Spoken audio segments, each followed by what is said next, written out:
I come to the questions that you ask me every time. There are two small questions, but quite interesting. The first question is, why are there no Eucharistic ministers in the parishes in Bangalore? Why are there no Eucharistic ministers, are those that give communion? Why are there no perhaps lay ministers? I think that is a question, because the priests, the religious, the sisters have been distributing, but we find that there are no lay ministers in our churches. I saw it and I realized it also, and many a time I have told our priests that we should start having what's called the lay people also as ordained, rather nominated or appointed for this ministry of distributing Holy Communion in the churches. And the Eucharistic ministers are also allowed to take communion to the sick in the hospitals, in the houses. That also could be given. But what's interesting is, when I discussed with our priests, I think about 2 or 3 years back, many of the priests told me that they are not against the idea. They would surely welcome the lay people, men or women, to come to distribute. But the priest said, sometimes the lay people do not go to them for communion. There's a priest standing here, there's a sister standing there, there's a lay person standing there distributing communion. And it is noticed that surely people come to the priest, they go to the sister perhaps, but nobody, or rather very few, go to the lay persons, and therefore he gets discouraged and is as good as this ministry has not been used properly. And for that reason, I have written in my circular that this month, on the 27th of March, that's the Sunday, we will be having a special seminar for those from the parishes who are deputed in order to be Eucharistic ministers in the churches. So if your parish, if you perhaps have given your name, or the parish priests have selected certain persons, and there is a process also, because everyone cannot be a Eucharistic minister. A person of faith, a person of good morals has to be taken, because after all we are doing a service of the church.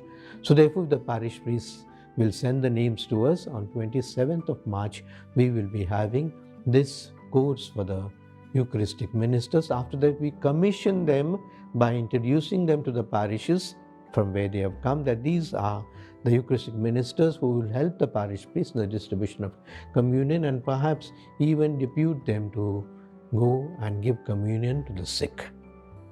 The second question that is asked here is, why is there no dress code for women when they come to the church for the sacrament of matrimony? Why is there no dress code for women when they come to the church for sacrament of matrimony? If I understand correctly, there are two things I can understand. One is the women who come for the marriages in the church. The second is the bride herself. As far as I know, the bride is well dressed. She has to be well dressed. And in our traditions, we use the white dress, but it's not compulsory. The church has not imposed a dress code for the men or for women, that they have to be dressed in this way or that way. No, but something that works up the decorum of the partners, something modest, something that symbolizes the happiness of that day, the significance of that day. Surely it's the most important day in the life of the couple, the boy and the girl, and according to the dress also matters. I don't say that this is the dress, this is the code, but we have to have common sense and what we call the common sensibility, the sensitivity of the community, in order to present the boy and the girl in the right manner. Secondly, perhaps if you are meaning that why don't people who come for Mass, perhaps the women are not dressed, I do not know whether that is also asked in this. I would subscribe to say that yes, women and men have to be well dressed when they come to the church. And the dress, it's the coming to attendance in the church is not a fashion show. that we try to see and to be seen by the others. Not necessarily.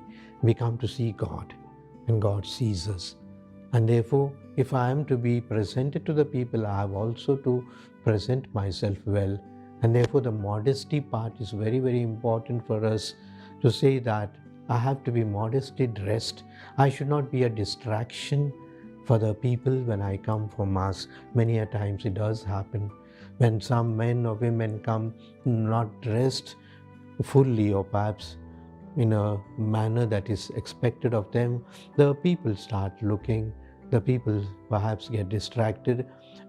Sometimes it does happen, the people who go to the altar to read, they have to be, normally we say that your decorum has to be good, your dress has to be well, and therefore perhaps just leaving some things open or some things not attended to will surely distract the people during the Word of God, proclamation of the Word of God, and therefore you have to be well and modestly dressed.